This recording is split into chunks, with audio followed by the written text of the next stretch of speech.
Здравейте хора! Днеска съм решила една много интересна рецепта да ви покажа, която въобще взето сама си я съчиних, докато бях в Лидъла. И включва конджак спагети или конджак паста от гъбата конджак, които са доста нискокалорични и са доста богати на фибри. Другото, което аз реших да си добавя е кайма и зеленчуци.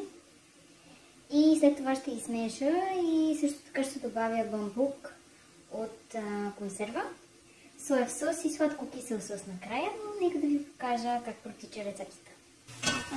Така, значи тук съм добавила лук, гъби и тиквичка, като ги запържвам, по-скоро ги задушавам в масло. След малко ще добавя сол и черен пипер.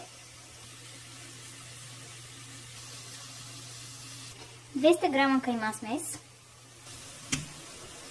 Добре, сега добавих, това са пасирани домати от Lidl и оставям да заврат. Сега ще добавя босилик и риган. Сега добавям и соев сос. 2-3 супени лъжици. Ето това са бамбуковите стръкове. Ето ги бамбуковите стръкове, хора, добавям ги. Сега ще добавя 2 супени лъжици от този сладко-кисел сос с парченца ананас, закупен от Lidl. И последна стъпка ще добавя тези нудели от растението конджак, което е гъба.